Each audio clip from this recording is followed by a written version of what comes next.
అది అవసరం. ఈ మొదటి కీర్తన చాలా ఉన్నతమైనటువంటి కీర్తన. ఈ కీర్తనలో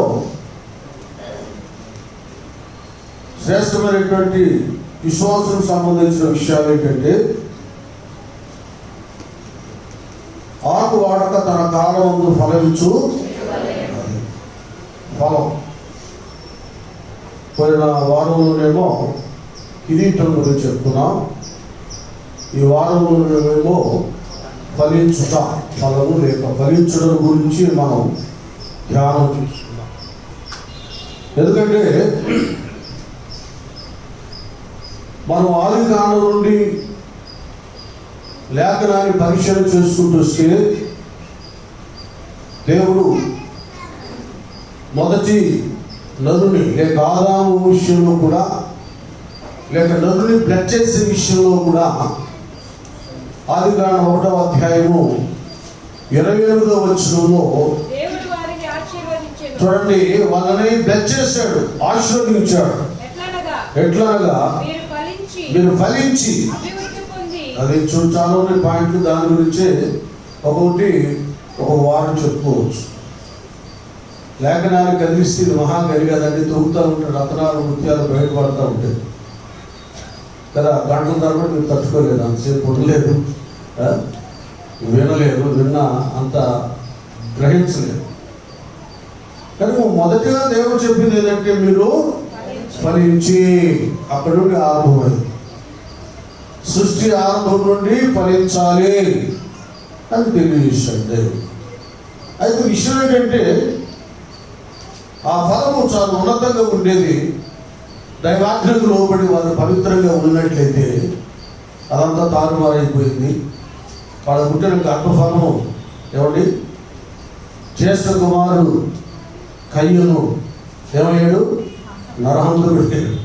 ఆ ఫలం సరిగా లేదు కదా. ఆ తర్వాత చూస్తే మనము ఆ గ్రంథంలో కూడా అతన్ని బట్టి భూఫలం కూడా పాడైపోయింది.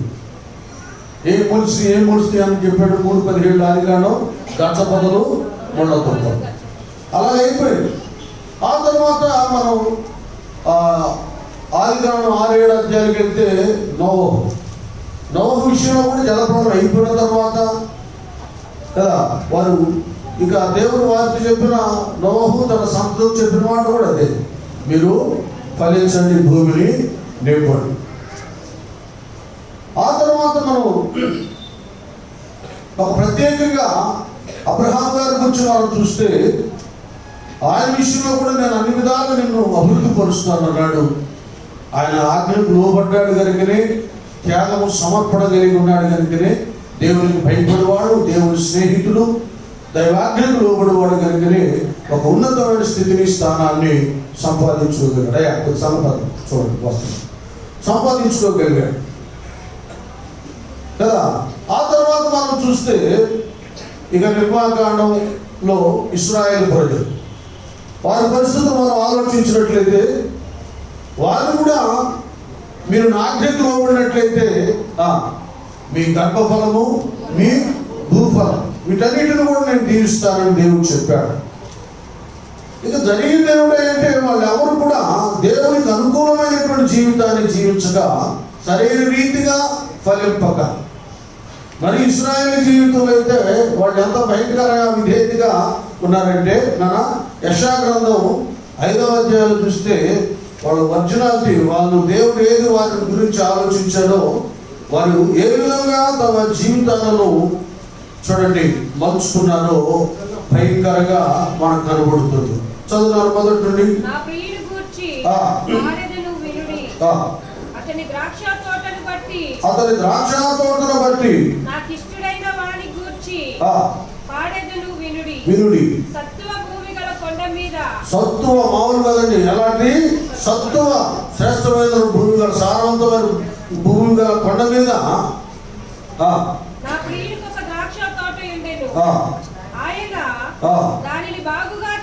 చూడండి, ఆయన కూడా ఏం చేశాడు, దాన్ని బాగుగా త్రవ్వి రాళ్ళను ఏరి అందులో శ్రేష్టమైనటువంటి ఏమిటి మామూలుగా శ్రేష్టమైనటువంటి ద్రాక్ష తీగలను నాటించారు. దాని మధ్యను బురుజు ఒకటి వేయించి ద్రాక్ష తొట్టిని తొలిపించెను. ద్రాక్ష పళ్ళు ఫలింపవలెనని ఎదురు చూచుచుండెను. కానీ అవి కారు ద్రాక్షలు కాచెను. అది ఎలాంటి ద్రాక్షలు అంటే అవి కారు ద్రాక్షలు కాశాయి. శ్రేష్టమైన ఫలం ఇస్తుందని అన్ని చేశాడు.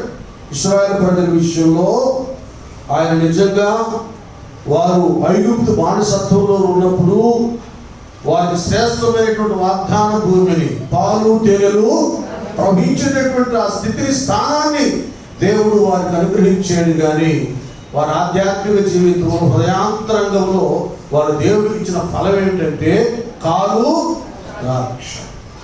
చూసారా, ఆ రీతిగా అయిపోయి ఇక తండ్రి అయినటువంటి దేవుడు తన ప్రియ కుమారుని ఈ లోకానికి పంపించాడు. ఆయన ఆదాము కంటెను, ఆ తర్వాత నోవహు జనరేషన్ కంటెను, ఆ తదుపరి ఇశ్రాయేలు కంటెను ఒక శ్రేష్టమైనటువంటి తోటను ఆయన ఏర్పాటు చేసి ఆ తోట ఫలభరితంగా ఉండాలని ఆ అపోస్తుల కార్య గ్రంథము 20వ అధ్యాయము 28వ వచనమైన ఆయన దేవుడు తన స్వరక్తమిచ్చి సంపాదించిన అది స్తోత్రం చెప్తాం గట్టి హల్లెలూయా. దేవుడే తన స్వరక్తం ఇచ్చి సంపాదించాడు. సొంత రక్తంతో ఈ సంఘాన్ని, ఈ తోటను ఆయన నిర్మాణం చేశాడు. అలా అర్థమవుతుందా? ఇప్పుడు మనము క్రొత్త నిబంధన సంఘ సభ్యులమై ఉన్నాం, ఆయన తోట ఉన్నాం.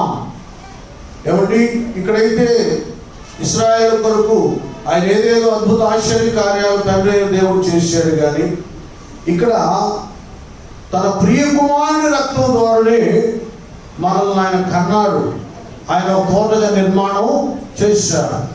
అయితే ఇప్పుడు మనం ఏం చేయాలి? ఏమండి, ఏం చేయాలి? యేసు ప్రభువు వారే చెప్పాడు యోహాను సువార్త 15వ అధ్యాయంలో, నిజమైన ద్రాక్షవల్లిని నేను, తీగలు మీరు. చూడండి ఇప్పుడు ఎలా ఉండాలంట మనము. యోహాను సువార్త 15వ అధ్యాయం, నేను తీగలు మీరు, ఎవరు నా యందు నిలిచి ఉండును, నేను ఎవరి యందు నిలిచి ఉండును, వాడు బహుగా ఫలించు. నాకు వేరుగా ఉండి మీరేమీ చేయలేరు. ఎవడైనా నా యందు నిలిచి ఉండని ఎడల వాడు తీగవలే బయట పారవేయబడి మనుషులు అగ్నిలో పారవేతు, అవి కాలిపోవు. చూడండి, ఇక్కడ ఏం చెప్తున్నాడు? నాలో ఫలింపని, అది సంఘములో క్రీస్తులో ఫలింపని ప్రతి తీగ ఏమైపోతుందంట? తీసి పారవేయబడుతుంది. అది ఈ 2022వ సంవత్సరంలో నీవు నేను ఎంత ఫలించాం, ఎంత ఫలభరితంగా ఉన్నా. ఇక్కడ ఒక చిన్న లింక్ ఒకటి పెడతాడు. అదేంటంటే 8వ వచనంలో, మీరు బహుగా ఫలించడం వలన నా తండ్రి అది ఇందువలన మీరు నాకు శిష్యులు ఇందువల్ల ఆ శిష్యులకు అనేటటువంటిది భక్తులు సంపాదించుకుంటారు. బహుగా ఫలించడం వలన తండ్రి అయిన దేవుడికి ఏం కలుగుతుందట? మహిమ కలుగుతుంది. అది కావాలి. అలాంటి ఫలభరితమైనటువంటి జీవితం కావాలి. మీకు తెలియదు కాదు. యోహాను గారు ముందే యేసయ్య కంటే 6 నెలల ముందే పుట్టి ఆయన అరణ్యంలో కదా, ఏ నది దగ్గర? బాప్తిసం యోర్దాను నది దగ్గర. ముందుగానే యెషయా ప్రవక్త ప్రవచించినటువంటి ప్రవచనంలో ఉన్నటువంటి భక్తుడు ఆయన. అరణ్యంలో కేక వేయు ఒకని శబ్దం. ఆయన ఇచ్చాడు, పరలోక రాజ్యం సమీపించింది, మీరు మారు మనసు పొంది బాప్తిసం పొందమన్నాడు కదా, సువార్త నమ్మమన్నాడు. యేసు ప్రభు వారు కూడా పరలోక రాజ్యం సమీపించింది కనుక మీరు మారు మనసు పొంది సువార్తను నమ్మమన్నాడు. ఆ తర్వాత నమ్మి బాప్తిసం పొందిన వాడు రక్షించబడు అన్నాడు కదా. అలాగే అనేక మంది యోర్దాను నది దగ్గరకు వచ్చి వారు తమ పాపములను ఒప్పుకొనుచు ఏం చేశారు? యెహోవా చేత బాప్తిస్మము పొందారు కదా, బాప్తిస్మం పొందారు. పొందిన తర్వాత ఆయన ఏం చేశాడు? అరే నాయన, నీళ్ళలో మునగడం సరికాదురా బాబు అని చిన్న లింకు ఒకటేమన్నాడు నాన్న, అది చూడండి ఏమన్నాడంటే, మొదట మత్తయి సువార్త 3వ అధ్యాయం 7వ వచనంలో, లూకా సువార్త 3వ అధ్యాయము 8వ వచనంలో ఏమన్నాడంటే, మారు మనసు తగిన ఫలము అది. చాలా మంది బాప్తిసాలు పొందుతారు కానీ మేము మారు మనసు పొందామని మారు మనసు పొందినటువంటి ఫలములు వారిలో కనబడవు. కానీ మీరు అర్థం చేసుకోండి,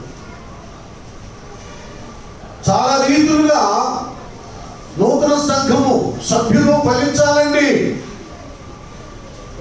మనము ద్రాక్షవల్లిలో ఉంటే, ఆయన సంఘములో, ఆయనలో, ఆయన వాక్యములో మనం ఉంటే ఫలిస్తాం. అటు బాప్తిస్మ యోహాను గారు తెలియచేశాడు, స్వయంగా యేసు ప్రభు వారు కూడా ఆయన మారు మనసు తగిన ఫలము ఫలించు అన్నాడు కదా. ఫలించు అన్నప్పుడు జరిగింది ఏంటంటే, వీరని అర్థం చేసుకోండి. కొంతమంది మారు మనసు పొంది బాప్తిస్మ పొందిన తర్వాత పాత జీవితం ఎలా ఉంటుందో, మారు మనసు పొందకముందు ఎలా ఉంటారో, పొందిన తర్వాత కూడా వాళ్ళ బ్రతుకులు అలాగే ఉంటాయి.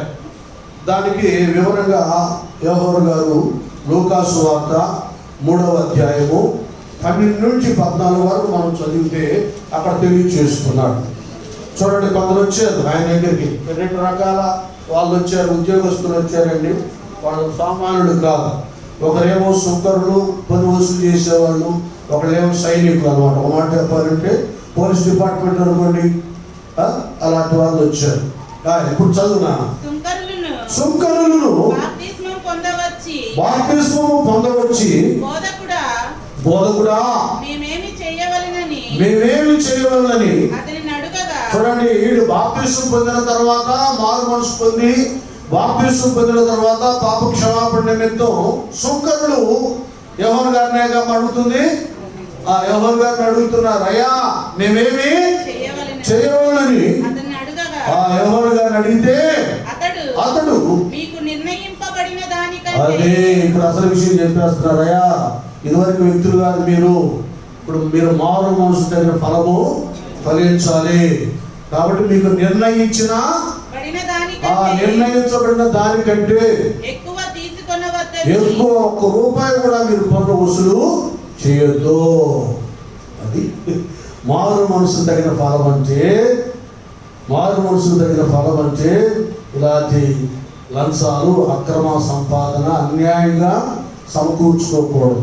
దేవుడు కూడా నిశ్చయంగా నీవు నీ చేతులు కష్టాన్ని దాన్ని అనుభవిస్తావు. ఏమంటున్నానా, మీరు తగిన దానికి ఎక్కువ వారితో చెప్పాడు. సైనికులను అది తర్వాత ఈ పన్ను వసూలు చేసేవాడు అయిన తర్వాత ఈ సైనికులు వచ్చేసారు. ఇప్పుడంటే ప్రపంచంలో ఎక్కడైనా సోల్జర్స్ ఆర్మీ వేరు, ఆ తర్వాత మరి రాష్ట్రాలను, జిల్లాలను, ప్రాంతాలను దాన్ని సంరక్షించే వాళ్ళు వేరు. వాళ్ళేమో మిలిటరీ, ఆర్మీ, వీళ్ళేమో పోలీస్ డిపార్ట్మెంట్ అన్నమాట, పోలీసు వాళ్ళు, వీళ్ళు వేరు. అప్పుడైతే అందరూ ఒకటే. సైనికులు వారు దేశానికి కొరకు యుద్ధం చేయడమే కాదు, ప్రజల్లో అక్కడ శాంతి, సమాధానం, అల్లరి లేకుండా క్రమంగా చూడటం, సంరక్షించడం. సైనికులు వచ్చారు. మా చదువునా వాడు కూడా వచ్చేసి మేమేమి చేయవలని అతన్ని అడిగిరి.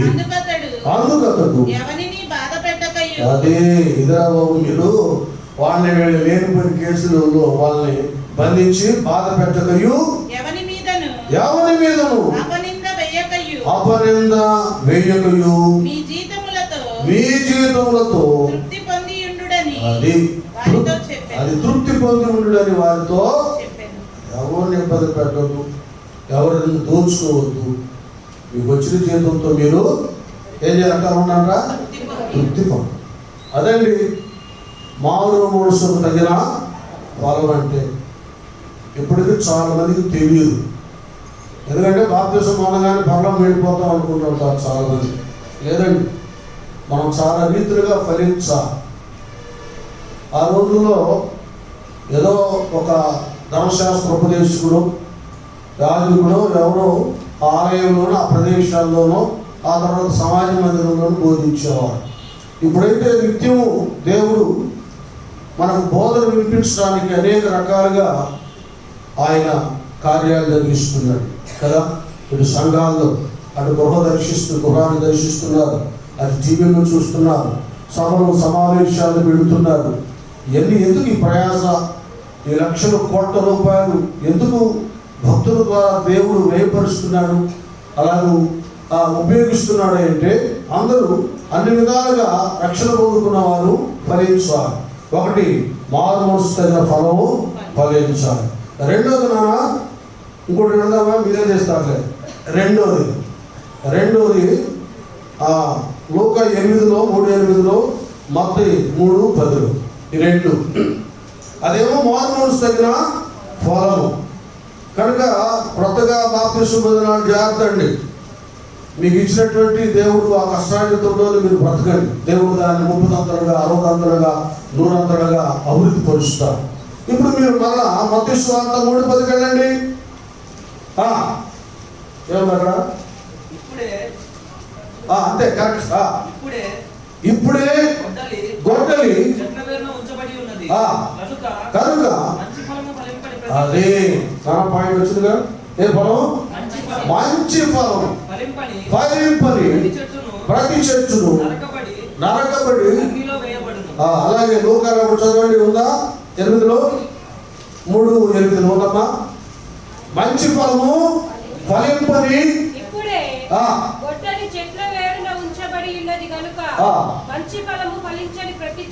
అది ఏ ఫలం ఫలించాలి? రక్షణ పొందుకున్న వారు ఒకటేమో మారు మనసు తగిన ఫలము, రెండోదేమో మంచి ఫలం ఫలించాలి. ఇది వరకు వేరు. అంటే అర్థం ఏంటి? మంచి అంటే సత్క్రియలు చేయాలి, మంచి పనులు చేయాలి. ఇక మనం చూస్తే జక్కీలో అది మనకు కనబడుతుంది. మీరు చదవద్దులేండి, 19:8 వచ్చిన తర్వాత మీరు చదువుకోండి. జక్కయ్య యేసెవరో చూడకోరి మేడు చెట్టు ఎక్కిన తర్వాత ప్రభువు అక్కడ నిలిచి, జక్కయ్య నేను నీ ఇంటికి ఉండవలసి ఉన్నది కాబట్టి నువ్వు రానప్పుడు వెంటనే దిగి వచ్చి సంతోషంగా ప్రభువారిని తన ఇంటికి చేర్చుకున్నప్పుడు ఆయన అన్నమాట ఏంటంటే, నేను ఎవరి వద్ద ఒకటి తీసుకున్నాను 4 గంటలు ఇచ్చేస్తాను, నా ఆస్తిలో సగమమ్మి. అది ఇక్కడ కనపడుతుంది కదా, సత్క్రియ, మంచి క్రియ. ఇది ఒక బుక్ చదివాను, మ్యాథ్స్ గారు ఒక ఆయన, పాత ఆయన, కేరళ ఆయన రాస్తాడు. ఆయన ఒక గవర్నమెంట్ ఉద్యోగస్తుడు. ఆ ఇల్లు కట్టుకుంటా, ఎందుకంటే కొంతమంది ఆ ఉద్యోగాల్లో ఉన్నవాళ్ళు ఆర్డర్ ఇస్తేనే 100 కావాలి, 200 కావాలి, సిమెంట్ కట్టలు పంపిస్తారు, ఐరన్ పంపిస్తారు. వాళ్ళకి డబ్బులు కూడా ఎవరు వాళ్ళు తీసుకోరు, ఇచ్చినా కూడా కొద్దిగా మా సమయం ఇవ్వడం జరుగుతుంది. చాలా అలా సంపాదించుకున్నాడు, ఆ ఇల్లు కట్టుకున్నాడు.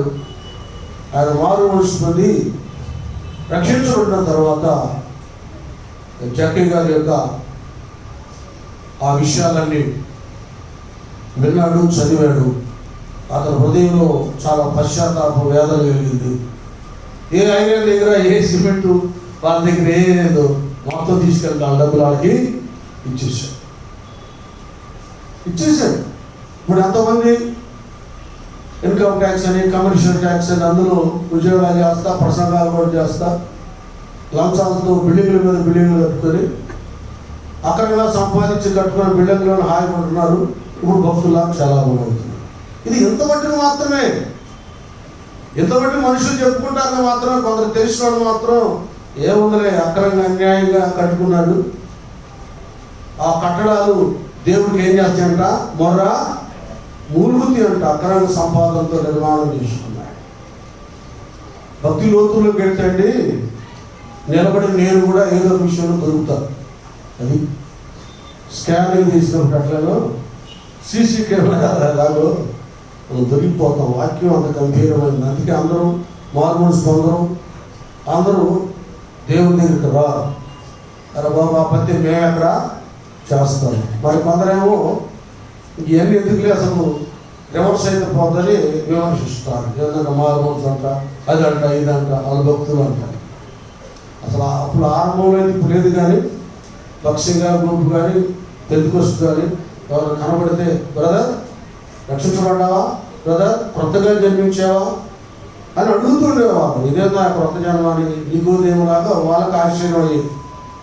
ఆ సువార్త విధానాలన్నీ వేరండి. ఆ దినాల్లో ఇప్పుడు కట్టు కథలు, పెట్ట కథలు, ఏమండి ధనాన్ని చూపించడం, గుంపును చూపించడం, సూదులు గుంటులు చూపించడం, లేకపోతే ఎరవేయటం, నీకు సమాధి పెట్లు కట్టిస్తాం, నీ కేకులు ఇస్తాం, అవి ఇస్తామని ఏదో ఒక అట్రాక్షన్, ఏదో ఒక వల వేసి జనాలను సమకూర్చుకుంటున్నారు.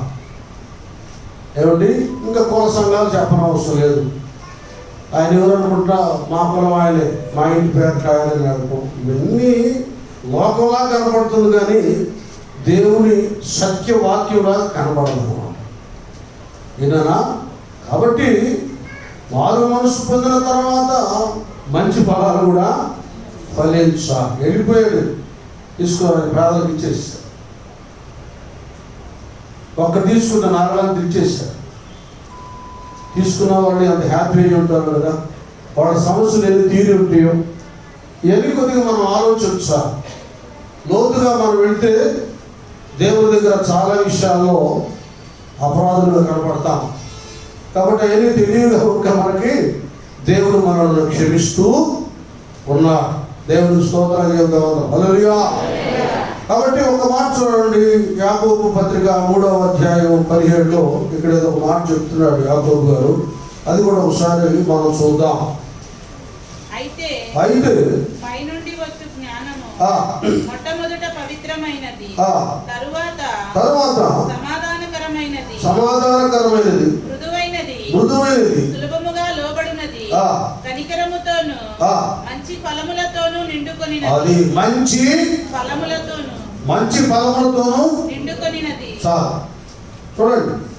అయితే ఇక్కడ ఈ విషయం ఎందుకు యాకోబు రాస్తున్నాడంటే, కొందరు ఆవేశాలతో ఉద్రేకాలతో బాప్తిస్మాలు పొందుతారు,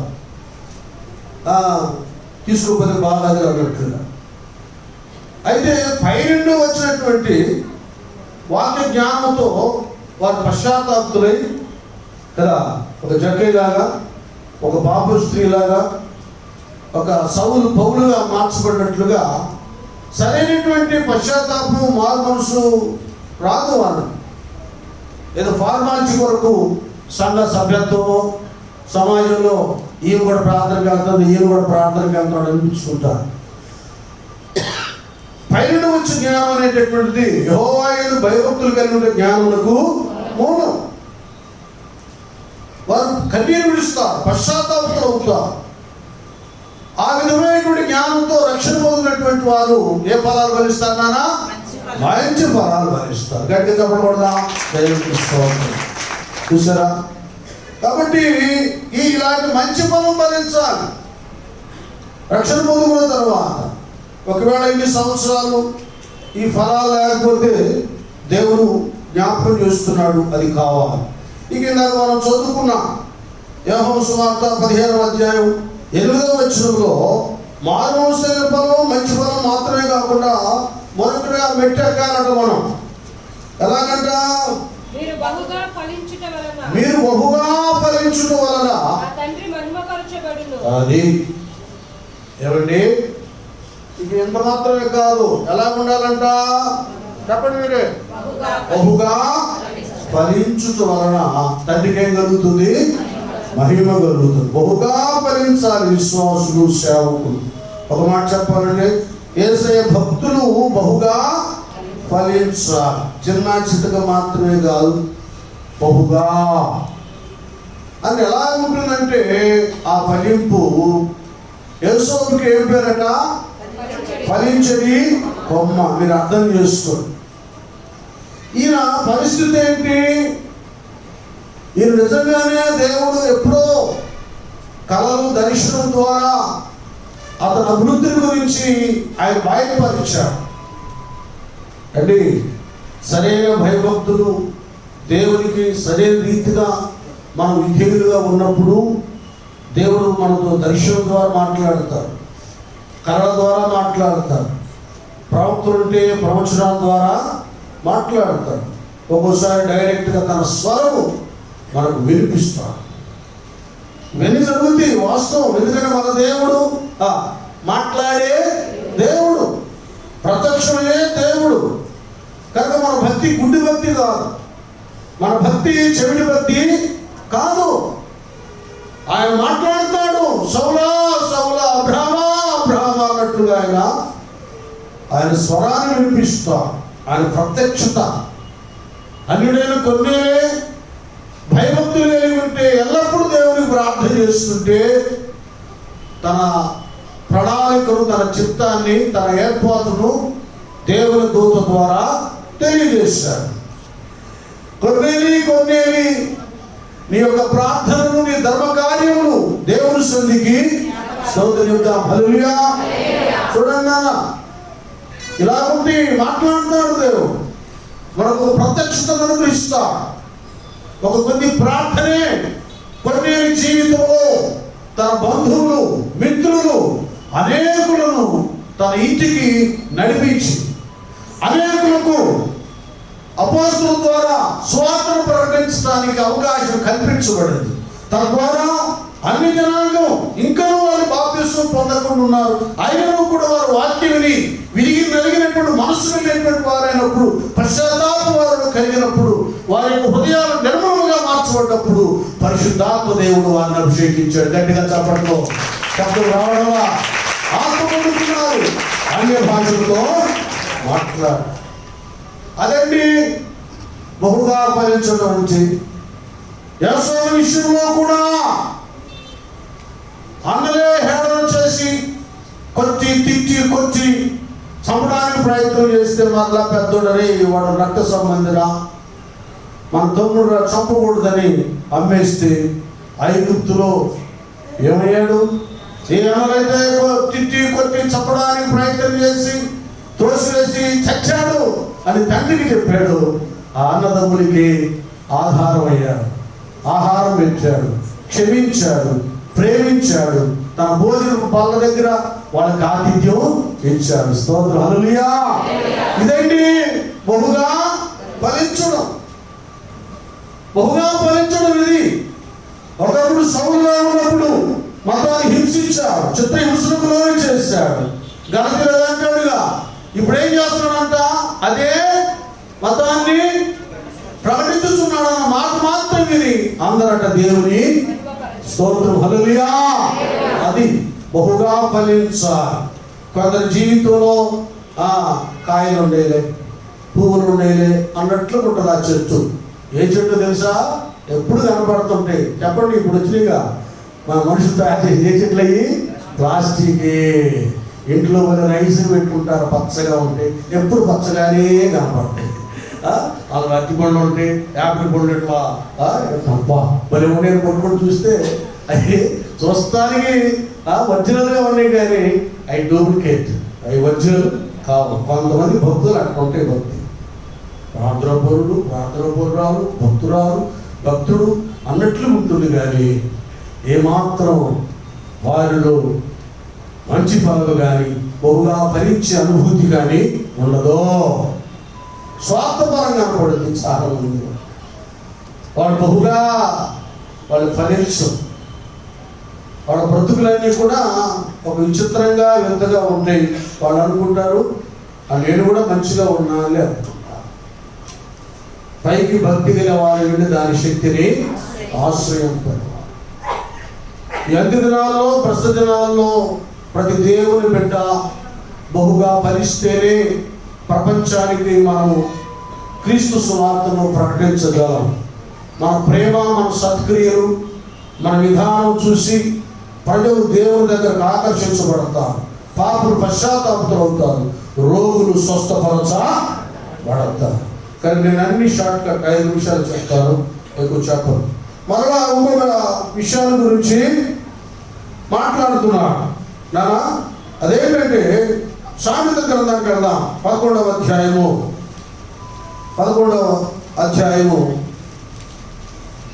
28 నుంచి చదువుదాం. సామెత గ్రంథం 11:27. చూడండి, ఎందుకంటే కొంతమంది మాజీ జగ్గేలాగా ఉంటారు. ధనమే వాళ్ళకి దేవుడు. ధనాపేక్ష సమస్తమైన కీడులకు మూలం. అంటే ఇక ధనం అయిపోతుందంటే ప్రార్థన కూడా మానేసిన వాడు లేకపోలేదు. ఒకటండి, మీ డ్యూటీలు, మీ కార్యాలు నిర్వహించడంలో తప్పు లేదు.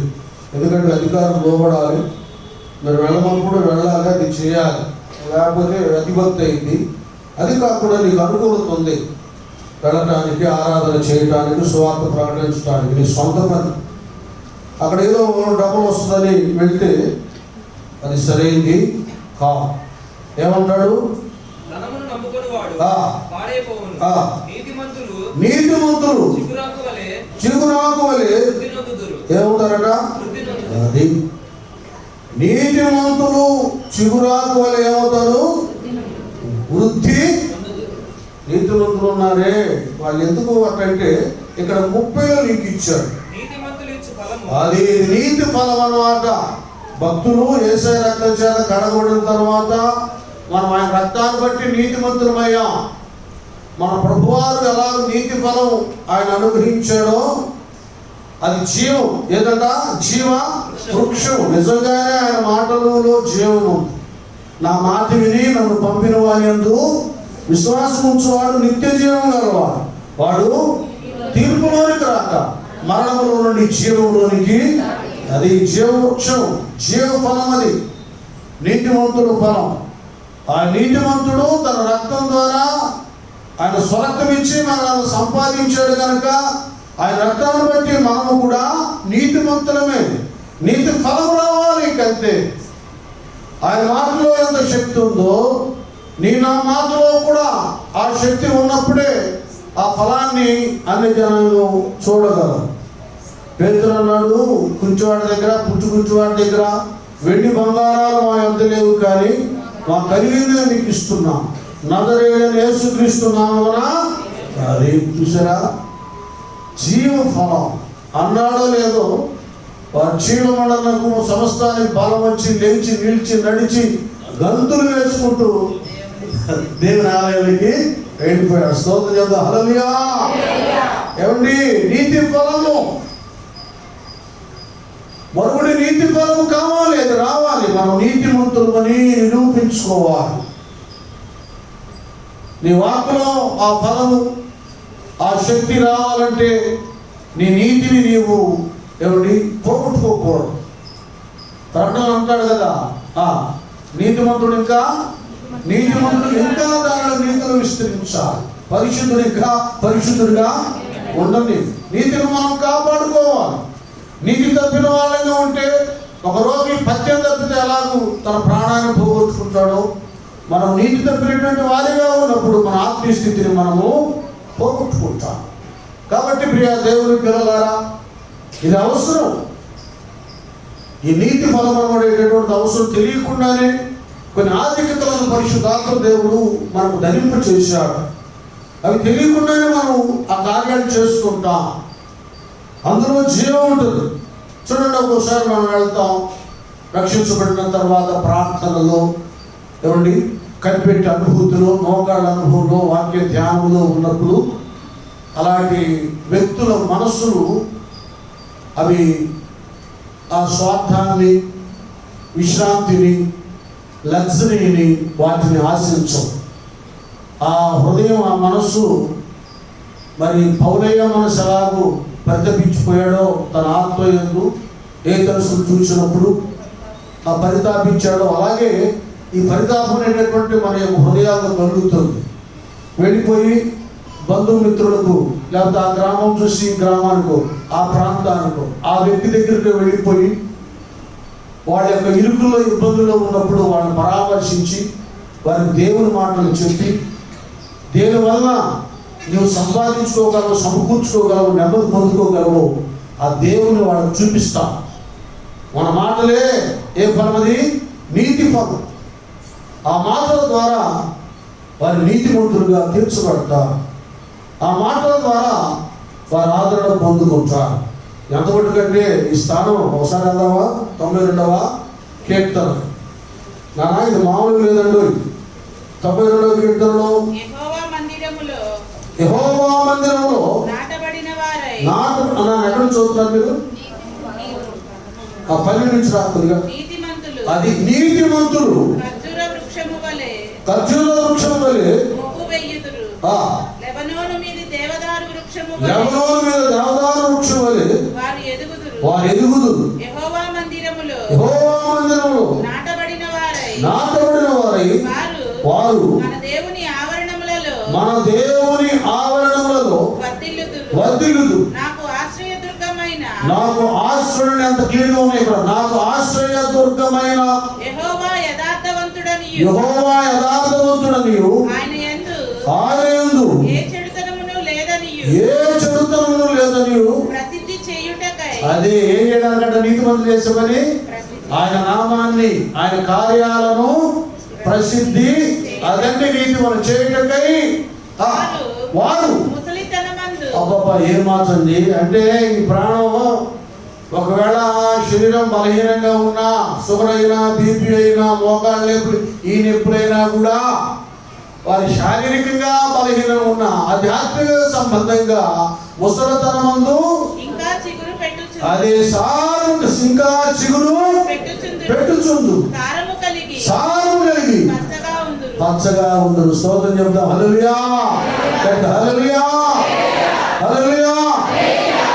ఎందారాయణ వైపు చూచెదరో పొందెదరు వైపు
ఆయన మందిరంలో నాటబడ్డప్పుడు, దేవుని వైపు చూచినప్పుడు మన నీతిని కాపాడుకొని మనం అనేకులకు జీవాన్ని ఇస్తాం సాక్షులుగా.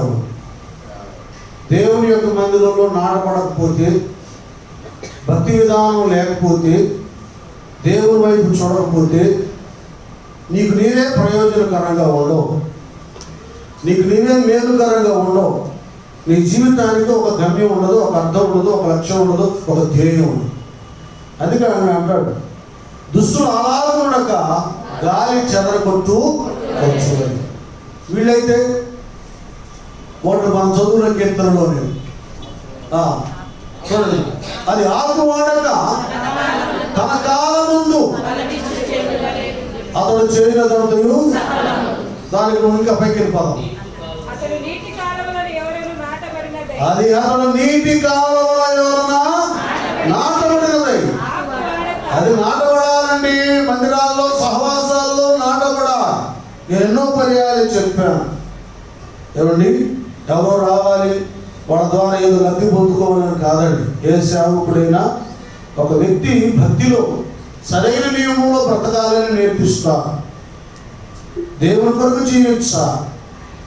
కానీ జీవించాలంటే విత్తనం వేసినప్పుడు, మొక్క వచ్చినప్పుడు మొక్కలు పెరిగి ఇక్కడికి తీసి అక్కడ, అక్కడ తీసి ఇక్కడ పెడితే ఏదో ఉరకేదంటారు, అది కమ్మి చస్తుంది. మా ఏంటి చస్తుంది, ఇది దేనికి పనికి రాదు. కానీ రక్షించబడిన తర్వాత నువ్వు ఒక దైవ సన్నిధిలో మందిరంలో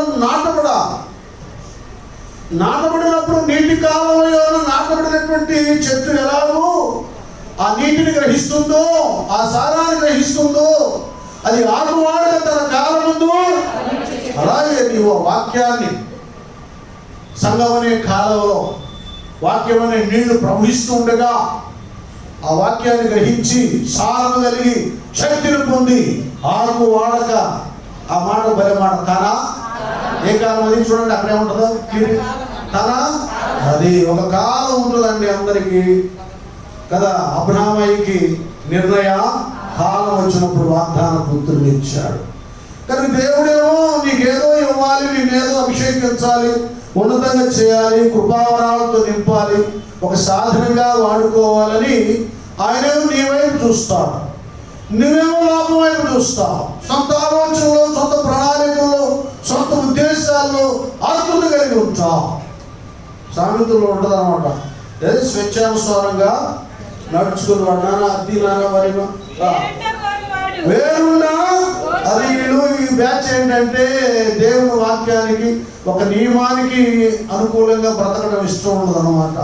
ఏదో ఆ సొంత మనసుతో ఆలోచనతో వేరుగా నా తలంపులు గొప్పే కనుక నేను ఏదో చేయాలి, వేరుండి వాడు వేరుగా సంఘ నియమం, వాక్య నియమం కాదు, సేవకుని ఆత్మతో ఏర్పాటు చేసే నియమం కాదు, వేరున్నా కోరువాడు. అది స్వేచ్ఛ ఇష్టమయ్యా, వద్ద వస్తాం లేకపోలేదు, ఉంటే ఉంటాం లేకపోతే లేదు, చేతి చేస్తాం లేకపోలేదు, చెబితే చెబుతాం లేకపోతే, ఇది కాదు. స్వేచ్ఛానుసారముగా ఇలా నడిచేవాడు అట్టివాడు మంచి జ్ఞానానికి, చూసారా ఎంత చక్కగా ఉందో. ఎస్ఐ జ్ఞానం, మంచి జ్ఞానం, దైవ జ్ఞానం, ఆత్మ జ్ఞానానికి ఎవరట? ఇవన్నీ మనం వాక్యాన్ని గ్రహించుకోవాలి. మిలిటరీకి వెళ్ళండి, నీ ఇష్టం వచ్చినట్లుగా ఇంట్లో వెళ్ళామంటే, రోడ్లు అమ్మంటే, మార్కెట్ అమ్మంటే తిరగడానికి అవకాశం ఉంటుందేమో.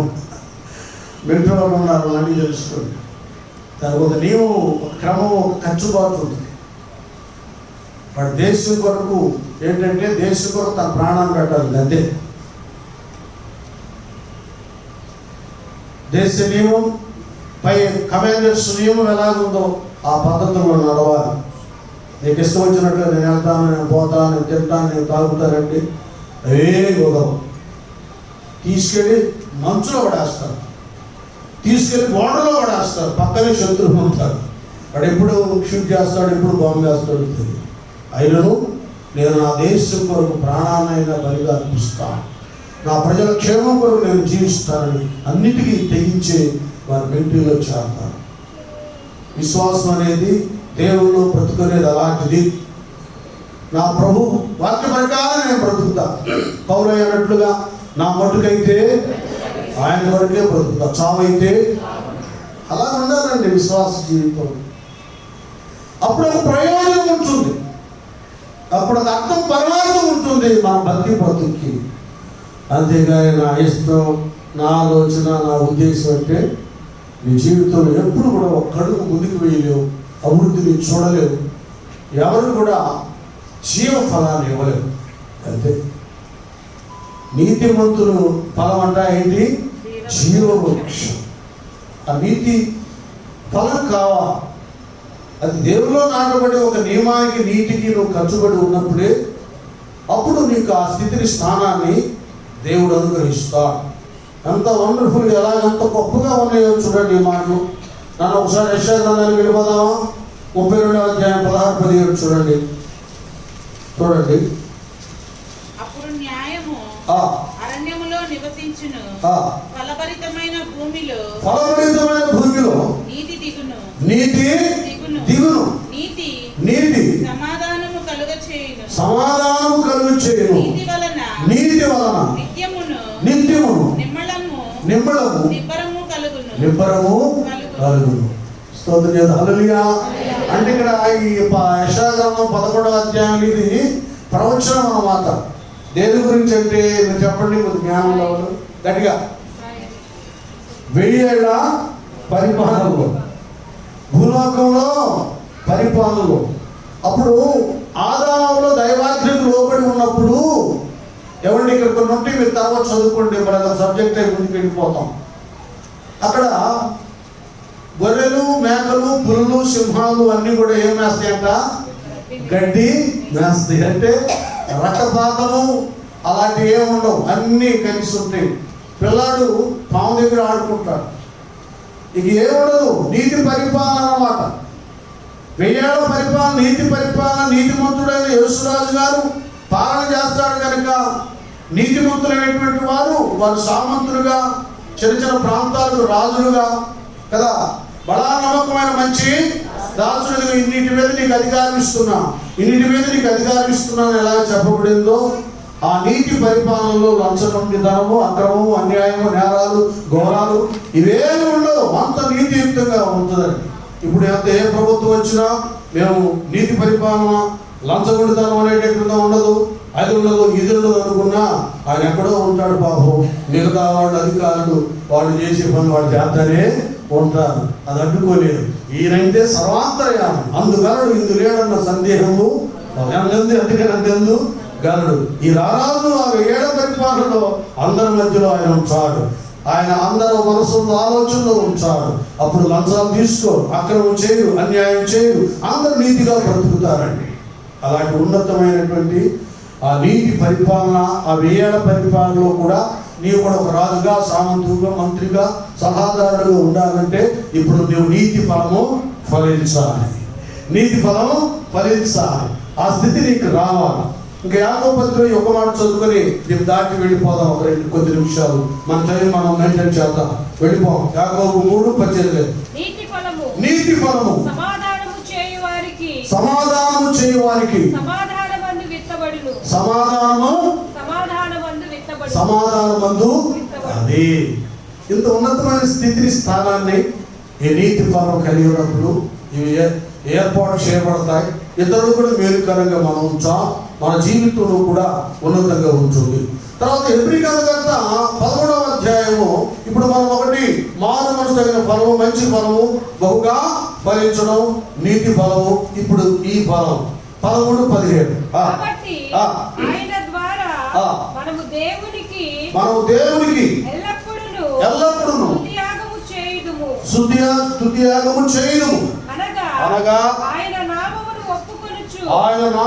ఒప్పుకొనుచు అదే జిహ్వా ఫలం. అంటే చెప్పండి, తెలుగు తెలిసినోడు, అది నోటి ఫలం. నానా హృదయంలో నుండి వచ్చేటటువంటి అనమాట. ఈ పెదవులు ఆ ఇశ్రాయేలు ప్రజల వలె వీరు తమ పెదవులతో కనపరుస్తున్నారు, కానీ వారి హృదయం నాకు. ఇది జిహ్వా ఫలం అనేది ఎందుకు అది యాడ్ చేశాడంటే నోటి ఫలం కాకుండా ఇది జిహ్వా హృదయాంతరంలో నుండి వచ్చే ఫలం. ఆ మాట అన్నమాట అది. ఇది పై అన్నట్లుగా ఆ స్తుతులు, యాగాలు, అర్పణలు, ఆయన మహింపరచడం, స్తోత్రాలు చెల్లించడం. ఇది బాగా మీరు కొద్దిగా అర్థం చేసుకున్నాం. దాదాపుగా ఈ అనుభవంలోనే చాలా మంది మీరు మనం అందరం ఉన్నాం.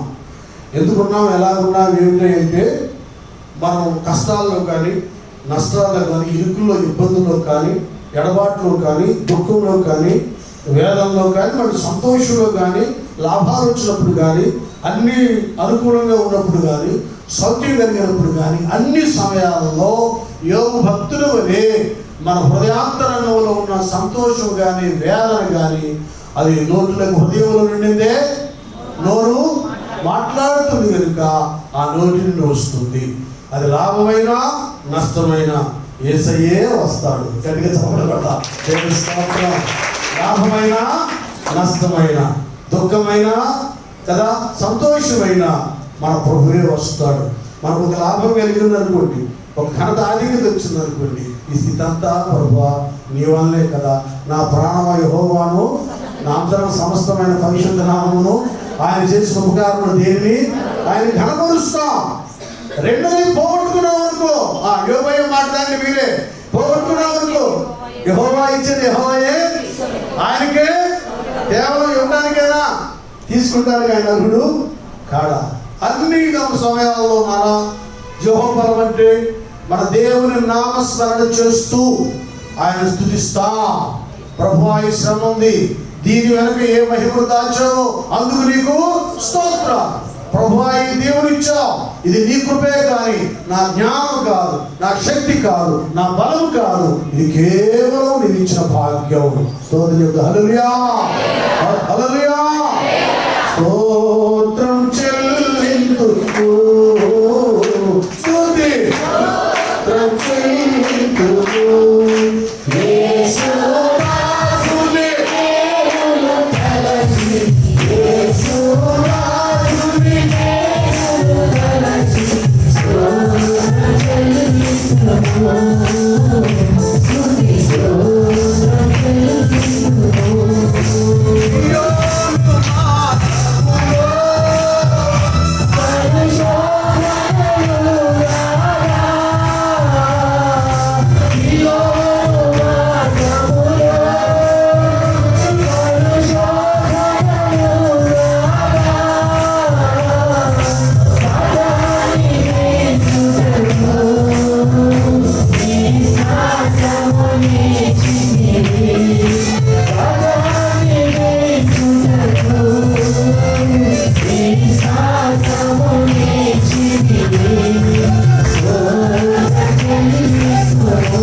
నన్ను అందరూ జ్ఞాపకం ఉంచుకోండి. ఒకటి మారుమోసు తగిన ఫలం ఫలించాలి, 2 మంచి ఫలం బహుగా ఫలించాలి, 3 4 నీతి ఫలం కావాలి, 5 జీవ ఫలం. ఇప్పుడు 6 మనం చూస్తే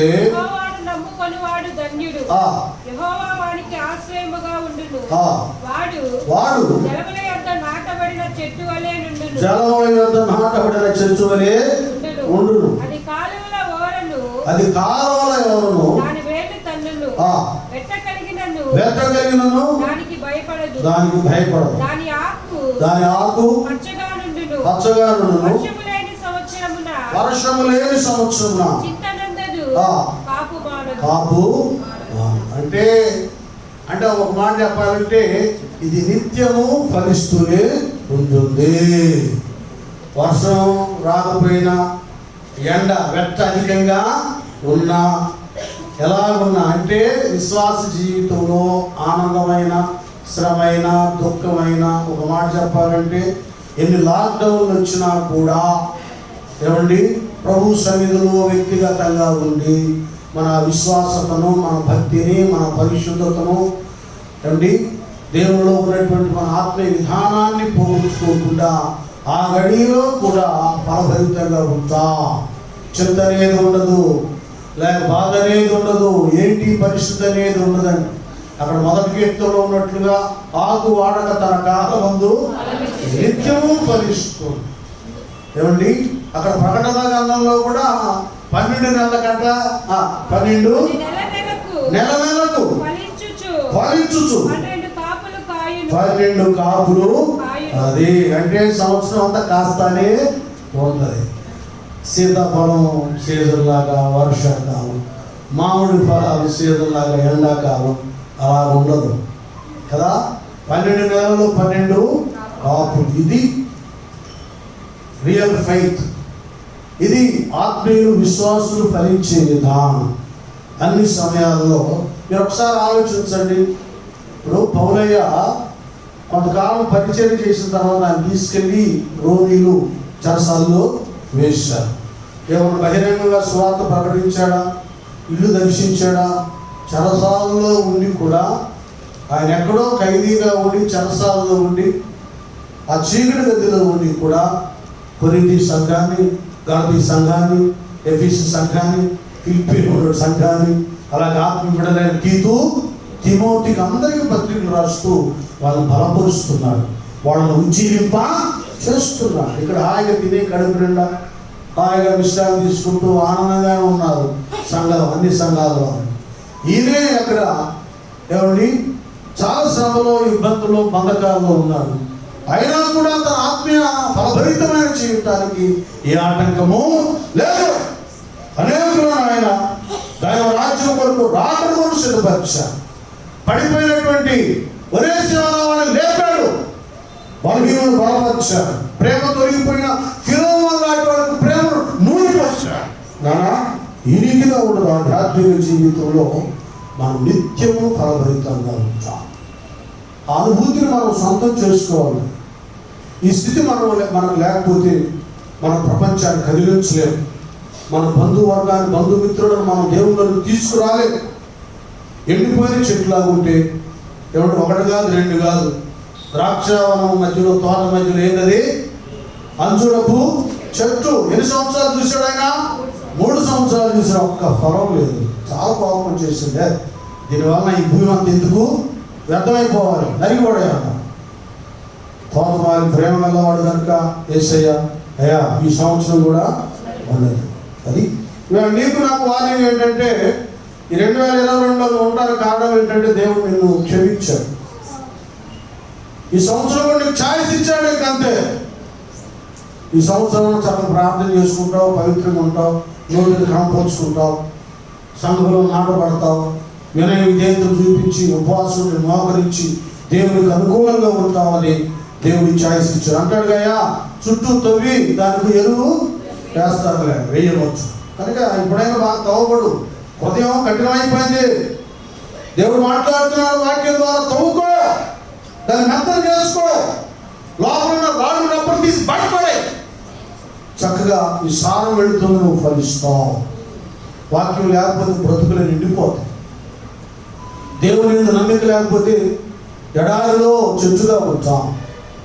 కనుక దేవుడు ఈ సంవత్సరం అవకాశం ఇచ్చాడు. సరి చేసుకో, నిత్యం ఫలించే అనుభూతికి రా. ఫైనల్గా ఇది మాట చెప్పుకున్నా, వెళ్ళిపోతే ఇంకో కనపడుతుంది కదా చెప్పను.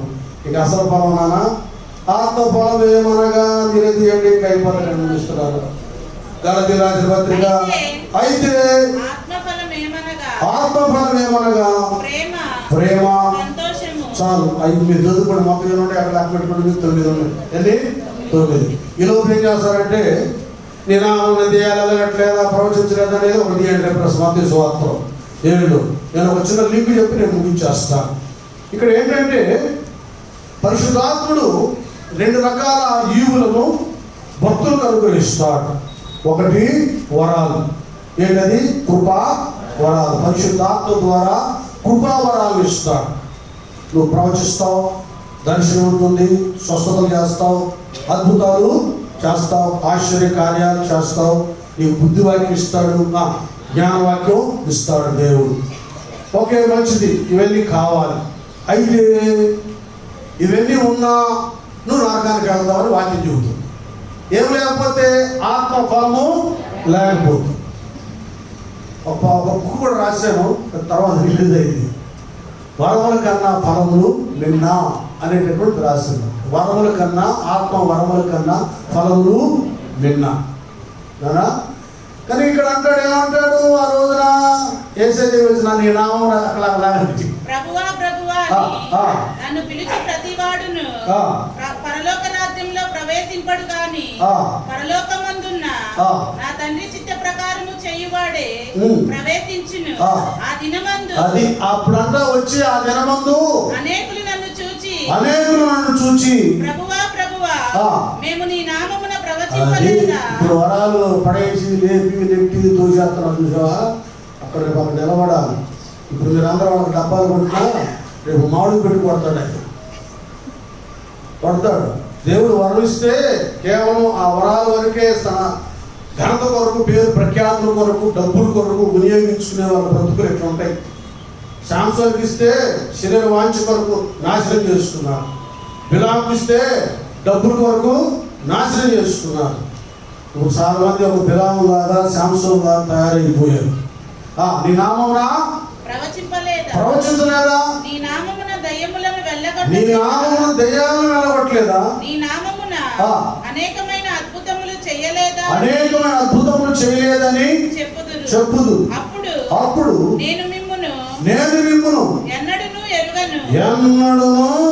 ఎరుగను. అక్రమము చేయువారలారా నా యొద్ద నుండి కొండని వారితో చెప్పుదును. అది సార్, ఇది నా మాట కాదండి.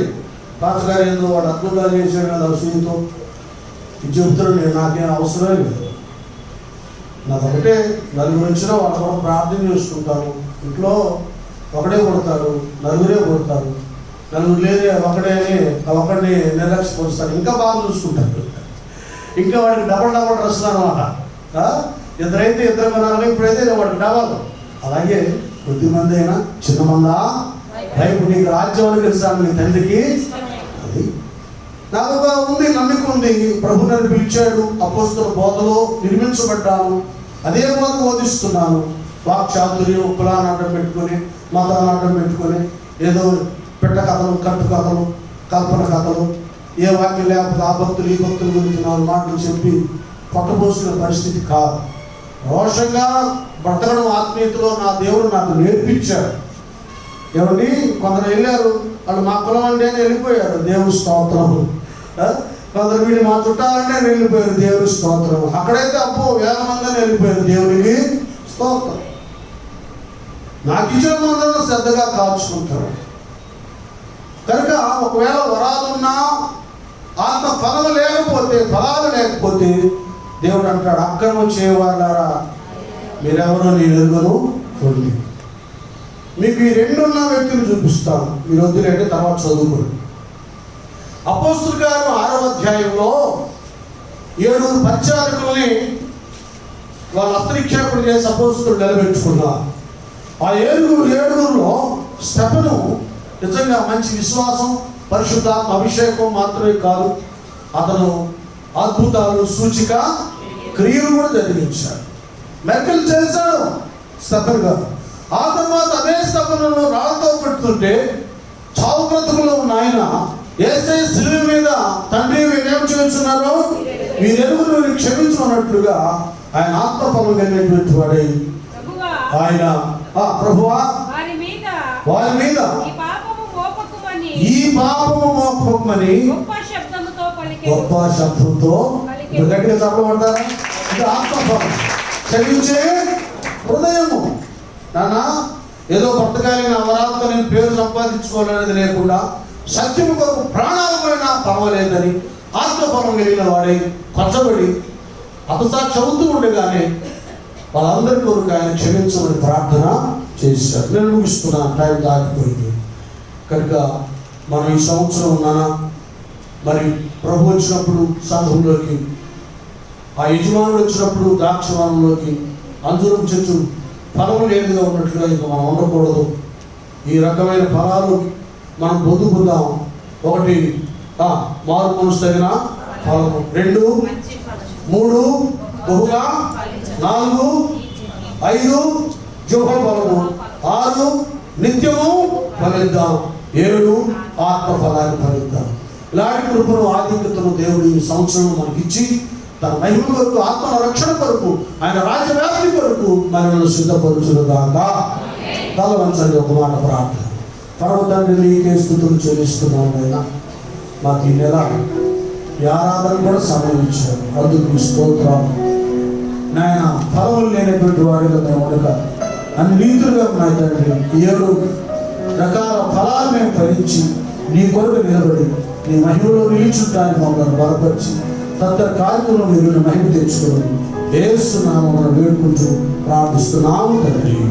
ఆమేన్.